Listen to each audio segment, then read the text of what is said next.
ఒక చీకటి రాత్రి విక్రమాదిత్యుడు మళ్ళీ శ్మశానానికి వెళ్లి బేతాళుడును భుజాన వేసుకుని నడవసాగాడు. కొద్దిసేపటి తర్వాత బేతాళుడు మరో కథ మొదలుపెట్టాడు. నిజాయితీ గల వ్యాపారి కథ. ఒక పట్టణంలో ధర్మయ్య అనే పేద వ్యాపారి ఉండేవాడు. అతడు చాలా నిజాయితీ గలవాడు. చిన్న చిన్న వస్తువులు అమ్ముకుని జీవించేవాడు. ఒకరోజు అతడు మార్కెట్కి వెళ్తూ మార్గమధ్యంలో ఒక బంగారు సంచి కనిపెట్టాడు. సంచిలో విలువైన బంగారు నాణేలు ఉన్నాయి. ధర్మయ్య ఆ సంచిని చూసి ఇలా అనుకున్నాడు, ఇది ఎవరో పోగొట్టుకుని ఎంతో బాధపడుతూ ఉంటారు. ఇది నా సొత్తు కాదు. అతడు వెంటనే రాజదర్బారానికి వెళ్లి ఆ సంచిని అప్పగించాడు. కొద్దిసేపటికి ఒక ధనవంతుడు వచ్చి, మహారాజా, నా బంగారు సంచి పోయింది అని ఏడుస్తూ చెప్పాడు. రాజు సంచిని చూపించాడు. ధనవంతుడు సంచిని చూసి సంతోషపడ్డాడు. కాని వెంటనే లోభంతో ఇలా అన్నాడు, నా సంచిలో ఇంకా ఒక వజ్రహారం కూడా ఉంది.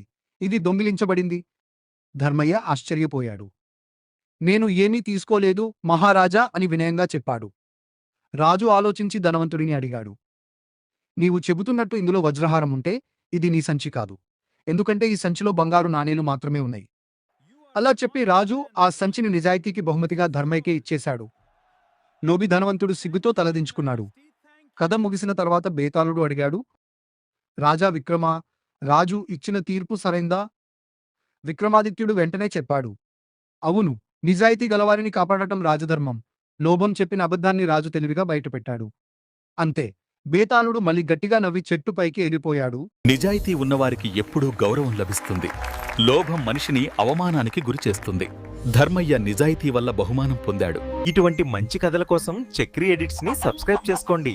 మీ ఫ్రెండ్స్ అండ్ రిలేటివ్స్ కి షేర్ చేయండి. స్టోరీ కనుక నచ్చితే లైక్ చేయండి.